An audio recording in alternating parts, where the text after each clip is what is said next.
Order! Order! You are an incorrigible delinquent at times. Behave yourself, man!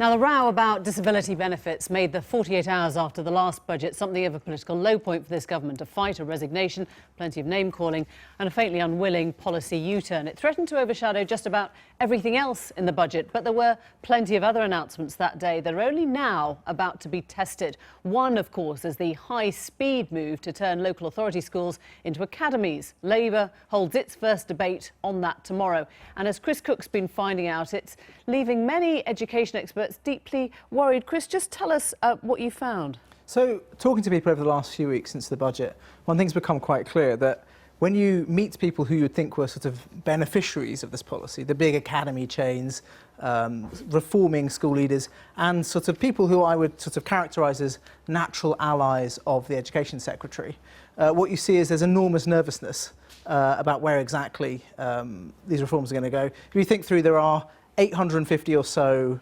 academy sponsors in the country.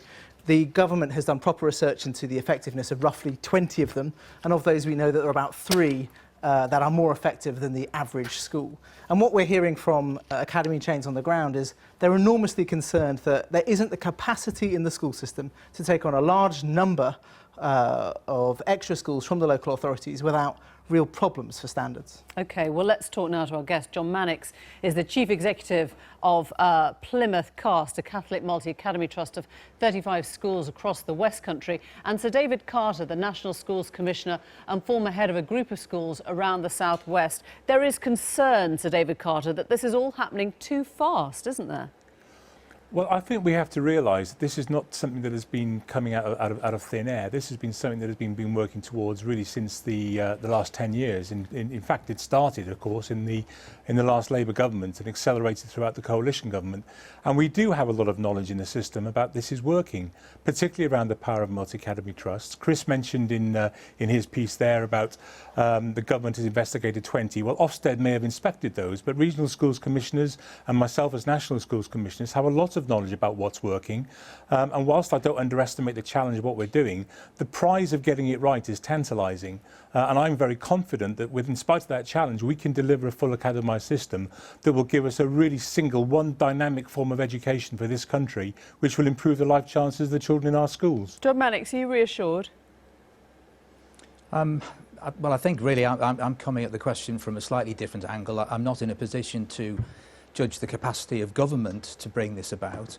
I think the area of concern for me more within the debate is that it's been polarised as though we used to have this type of local authority school. We've decided we don't like that anymore, and there's a new model of the academy school, and that's got to be the way forward. And therefore, everyone's trying to look at the evidence, look at some academies, do they appear to be right? And depending on normally your a priori view of this, you'll select your evidence accordingly.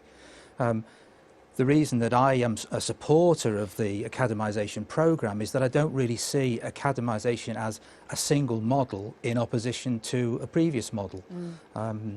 The beauty of it really is academisation is about new possibilities, it's about flexibility, it's about creativity. How quickly or how slowly would you like it to happen?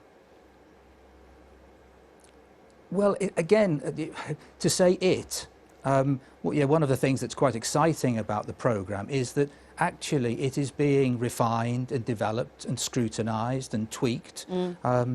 So that the good thing about it is that, for example, in our own multi-academy trust, whilst there are particular academy freedoms, changing the terms and conditions of teachers, the paying conditions, the way that things are operated at local governing body level, we can change those things. We just don't think they were broken, so we retain them. We have the possibility here of taking everything that was good under the previous system, retaining it, but having lots of flexibility to develop it further. And I think particularly the multi-academy trust dimension brings a benefit that even over a short period of time we're seeing very strongly. Yeah, so David, when you hear this very considered view from someone who's patently a fan of academies, but who regrets, if you like, that this one-size-fits-all sort of, speed boat is being put on top of everything, doesn't it make you think twice? So let me just make a couple of quick points, if I may, there. So whilst my job title is a National Schools Commissioner, I've come into this role from 32 years of being a teacher and a head teacher in the system. And I've been a head in local authority schools and academies, and I run a chain of academies. And I think one of the core challenges that I want to try to address here is that we shift the debate away from whether academies are good or bad or local authorities are good and bad, and think about the single education system that we need.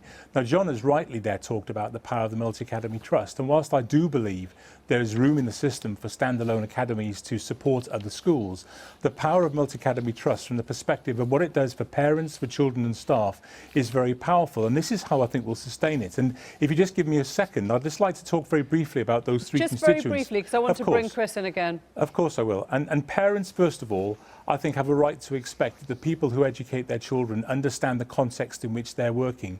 And this is a policy about localism. This is a policy about local schools working together. Let me just give you one quick illustration. This afternoon I spent my time in Cornwall working with a group of 17 schools that want to form a multi-academy trust. 15 of those were primaries and 8 of them have less than 100 children in them. And that sustainability for that model is really important. And if it means that that multi-academy trust can make sure that the best teachers, the best supported, the best trained teachers are teaching the children of those parents, for me that's a winner. I just want to bring our policy editor Chris Cook back in as well. Two speakers here who are clearly on the same side and yet see a very different approach to how this should be done. That's right, and there are also particular problems that school leaders are bringing out from elsewhere in the system. One of the particular things is around the right of parents to effectively influence and hold schools accountable.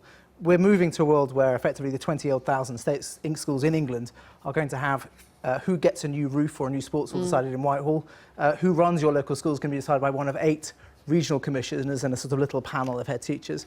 We don't get to go to their board meetings, we don't get to go to their panel discussion, we don't know when their meetings are, we don't get proper full minutes from them.